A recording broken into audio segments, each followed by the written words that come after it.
안녕하세요 여러분, 다시 돌아온 아나운서 정혜란입니다. 이번에는 우리 주변에서 버려지는 쓰레기에 대한 이야기를 해볼까 합니다. 요즘 세계적으로 쌓여가는 쓰레기가 큰 문제로 떠오르고 있죠.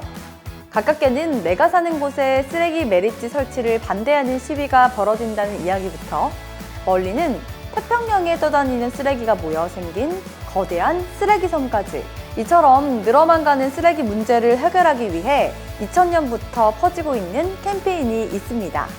바로 제로 웨이스트 운동입니다. 제로 웨이스트는 영어 단어 각각의 뜻처럼 쓰레기를 제로에 가깝게 배출하겠다는 의미의 용어입니다. 제로 웨이스트 국제연합에 따르면 모든 제품, 포장 및 자재를 환경이나 인간의 건강을 위협할 수 있도록 태우거나 토지, 해양, 공기로 배출하지 않으며 책임 있는 생산, 소비, 재사용 및 회수를 통해 모든 자원을 보존하는 것이라고 하죠. 간단히 말해 물건을 만들고 쓸 때부터 버리는 것이 없도록 계획하는 것을 말합니다. 이런 활동은 혼자가 아닌 많은 사람들과 함께하면 좋겠죠? 그래서 본인이 실제로 쓰레기 발생을 줄인 사례를 공유하고 알리는 것을 바로 제로 웨이스트 캠페인이라고 합니다. SNS 이용이 활성화된 요즘에는 개개인이 쓰레기를 줄인 경험을 자신의 계정에 올리고 샵 제로웨이스트 챌린지 등의 해시태그를 붙이기도 합니다. 자, 그러면 이제 쓰레기를 줄이기 위한 구체적인 방법들을 알아봐야겠죠? 환경운동가들은 이 제로웨이스트 캠페인을 쉽게 기억하고 적용할 수 있도록 다음과 같은 5가지의 R로 시작하는 원칙을 제시했습니다. 이 원칙에 맞춰서 실천할 수 있는 방법들을 알아보기로 해요. 우선 첫 단계로 물건을 사용하기 전 불필요한 제품들을 받지 않은 거절하기가 있습니다. 우리가 물건이나 음식물을 포장할 때 다회용 용기를 미리 준비해 일회용품 대신 개인 용기에 담아주세요 라고 일회용품 사용을 거절하며 실천할 수 있죠. 다음으로 자신의 생활 패턴을 돌아보고 반복적으로 쓰던 불필요한 물건을 사용하지 않는 줄이기가 있습니다. 일주일 동안 나의 식재료 구매 습관을 돌아보고 보다 포장용품을 적게 사용하는 식품을 사는 방법이 있겠네요.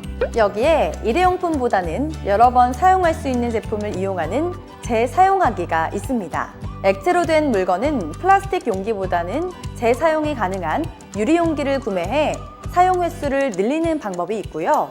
또는 나에게 쓸모없어진 물건을 다른 사람에게 전달해 사용하도록 하는 중고거래도 한 가지 방법입니다. 이 밖에도 사용 횟수가 다 된 제품들을 종류별로 나눠 다른 형태와 용도로 사용하는 재활용하기가 있습니다.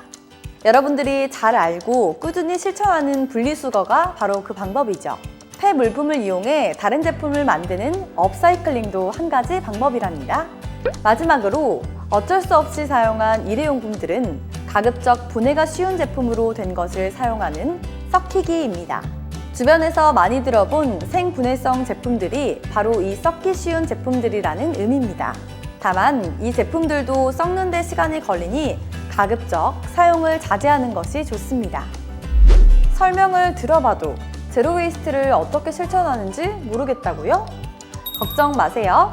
제가 주변에서 색다르게 실천할 수 있는 방법을 하나 알려드릴게요. 바로 리필 스테이션입니다.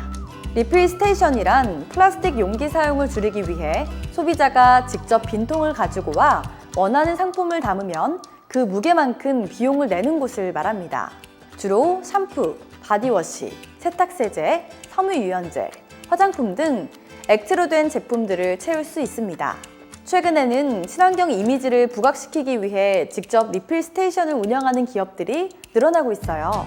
그렇다면 리필 스테이션을 이용하는 소비자들은 어떤 좋은 점이 있을까요? 무엇보다 저렴한 가격을 꼽을 수 있습니다. 아무래도 제품을 담을 용기를 소비자가 직접 가지고 오다 보니 제품 자체의 가격이 매우 저렴해지게 되는데요. 정부에서 조사한 결과 판매하는 제품들이 일반 매장에 포장된 상품보다 약 40% 이상 싸다고 합니다. 아참, 혹시 담을 용기가 없더라도 걱정하지 마세요. 리필 스테이션에서는 재활용 플라스틱, 사탕수수, 폐유리 등을 활용한 친환경 전용 용기를 만들어 판매하고 있답니다.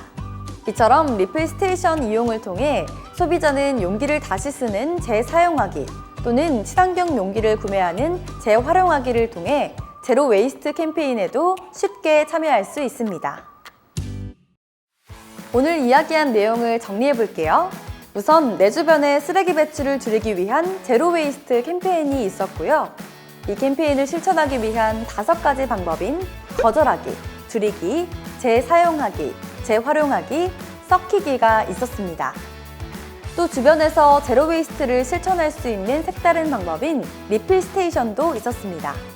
마지막으로 영상을 보면서 왜 이렇게 쓰레기를 줄이는 노력을 해야 하는지 모르겠다 라는 분이 있다면 한 가지 이야기로 마무리해볼까 합니다. 바로 작은 알갱이로 지구를 채우고 있는 미세 플라스틱 문제입니다. 버려지는 쓰레기가 많을수록 이 미세 플라스틱도 많아져 우리 몸속에 점점 더 많이 쌓인다고 합니다. 우리 몸에도 영향을 끼치는 쓰레기 문제, 제로 웨이스트 캠페인을 통해 해결해야겠죠? 그럼 저는 다음 시간에 탄소 중립을 위한 꿀팁, 탄소 중립 실천 포인트제와 함께 돌아올게요. 다음 편에서 다시 만나요.